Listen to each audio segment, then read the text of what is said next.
विश्व के सबसे बड़े लोकतंत्र भारत की राष्ट्रपति जब बोले कि वे डरी हुई हैं, तो चर्चा करना लाजमी हो जाता है। राष्ट्रपति द्रौपदी मुर्मू का यह बयान भले ही सिर्फ कोलकाता की घटना को लेकर हो, किंतु देश में महिलाओं पर हो रहे अत्याचार को लेकर एक ऐसी टिप्पणी है जिस पर सिर्फ सरकार को ही नहीं बल्कि पूरे समाज को सोचना चाहिए। राष्ट्रपति का यह बयान यदि कोलकाता की घटना को लेकर न होता तो शायद अब तक विपक्ष मोदी सरकार पर हमलावर हो चुका होता। लेकिन विपक्ष की मजबूरी ऐसी है कि घटना पश्चिम बंगाल की राजधानी कोलकाता में घटित हुई, जिसके मुख्यमंत्री ममता बनर्जी हैं, जो इंडिया गठबंधन की नेता हैं।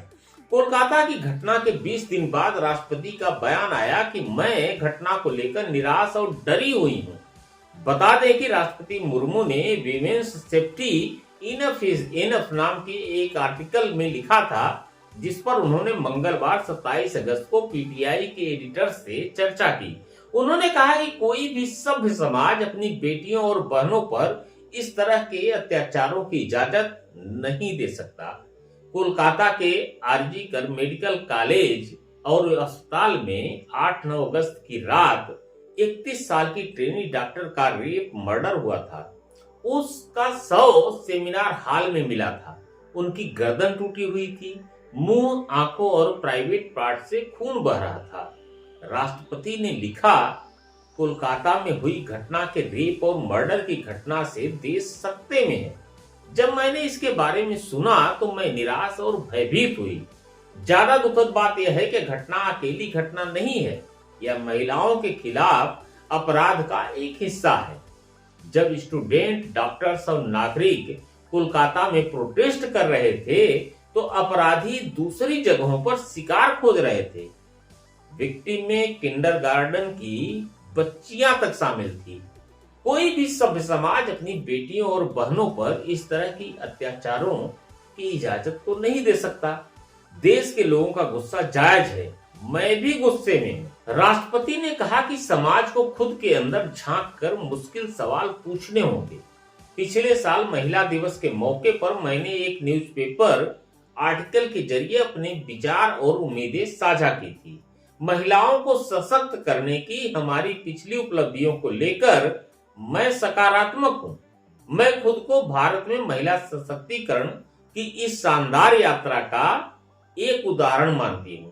लेकिन जब भी मैं देश के किसी कोने में महिलाओं के खिलाफ अपराधों के बारे में सुनती हूं तो मुझे गहरी पीड़ा होती है। राष्ट्रपति ने कहा कि मैंने रक्षाबंधन पर स्कूल के बच्चों से मुलाकात की थी। उन्होंने मुझसे पूछा कि क्या हम उन्हें भरोसा दिला सकते हैं कि निर्भया जैसे केस अब नहीं होंगे।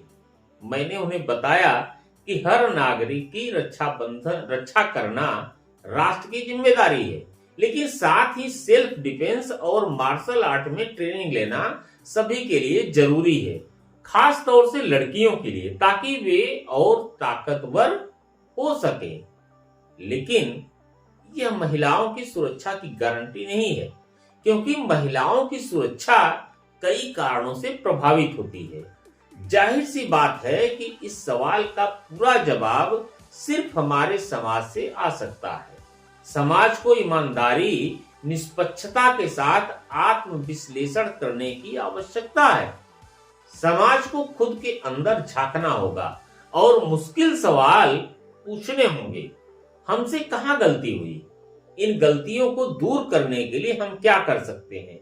इन सवालों का जवाब ढूंढे बिना आधी आबादी उतनी आजादी से नहीं जी पाएगी जितनी आजादी से बाकी आधी आबादी जीती है। देखा जाए तो हर क्षेत्र में महिलाएं सशक्त हो रही हैं, इसके बावजूद भी खुद को असुरक्षित महसूस करती हैं। महिला सशक्तिकरण के नाम पर सरकार द्वारा बड़े बड़े दावे किए जाते हैं। यह दावे शिक्षा और रोजगार को लेकर हैं। जमीन से लेकर आसमान तक महिलाओं ने अपनी उपस्थिति दर्ज मजबूती से कराई है। लेकिन इस सशक्तिकरण के रास्ते में भी महिलाओं को कम रुकावटें नहीं आई हैं। सबसे अधिक रुकावटों का सामना मध्यम वर्गीय महिलाओं को करना पड़ता है। घर और समाज दोनों के प्रति उसकी जवाबदेही तय होती है। संघर्ष के लिए घर से बाहर निकलने में जितनी आजादी पुरुषों को है उतनी महिलाओं को नहीं मिलती है। इसका सबसे बड़ा कारण यह भी है कि समाज और परिवार की इज्जत का ठेका महिलाओं के मत्थे ही मढ़ दिया जाता है। घर से बाहर निकलने वाली महिलाओं को कुंठित सोच वाले पुरुषों की गिद्ध दृष्टि से भी बचना पड़ता है। सामाजिक धारणाओं, कई परंपराओं और प्रथाओं ने महिलाओं के अधिकारों को बढ़ने से रोका है। पुरुष समाज की यह एक घटिया सोच है जो महिलाओं को कम समझती है। मैं यह नहीं कहता कि ऐसी सोच सभी की है, किंतु ऐसी घटिया सोच रखने वाले लोग महिलाओं को अपने से कम समझते हैं। ये महिलाओं को कम शक्तिशाली, कम सक्षम, कम बुद्धिमान के रूप में देखते हैं। जो ऐसे विचार रखते हैं वे महिलाओं को सामान की तरह देखते हैं, महिलाओं को उपभोग की वस्तु की तरह देखते हैं। यही महिलाओं के खिलाफ बढ़ते अपराधों की सबसे बड़ी वजह है। ऐसे लोगों के दिमाग में महिलाओं को लेकर यह सोच गहरी हो चुकी है। आपको याद होगा कि दिसंबर 2012 में एक लड़की का गैंग रेप और मर्डर हुआ था। इस घटना को लेकर पूरे देश में बवाल हुआ था। उसके बाद कई कानून बनाए गए, पुराने कानूनों को सख्त किया गया, लेकिन कानून के दांव पेच अभी तक जारी है। भले ही उस घटना को 12 साल बीत गए, लेकिन आज तक समाज की सोच वही की वही है। मैं निर्भया कांड की बात कर रहा हूं।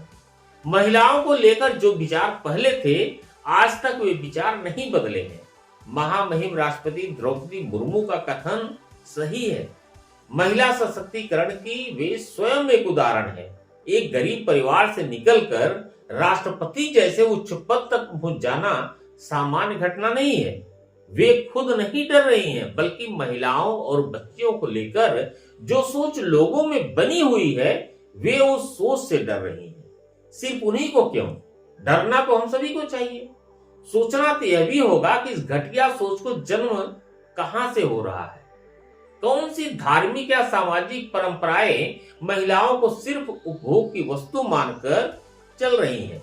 सोच को बदलने की जरूरत है। जो परंपरा या जो आदिम युग में लिखी गई किताबें महिलाओं को सिर्फ उपभोग की वस्तु समझे, उन परंपराओं को तोड़ देने की जरूरत है। उन किताबों को बदल देने की जरूरत है।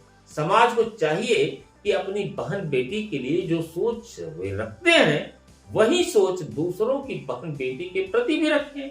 अन्यथा कितने भी सख्त कानून बन जाए और सोच जो की त्यों बनी रहे, तो महिलाएं कभी भी सुरक्षित नहीं रह सकती हैं। आज के लिए बस इतना ही। आप देखते रहिए ह्यूमन टुडे। यदि आपने मेरा चैनल अभी तक सब्सक्राइब नहीं किया है तो कृपया कर लें। हम फिर मिलेंगे किसी और मुद्दे के साथ। धन्यवाद, नमस्कार।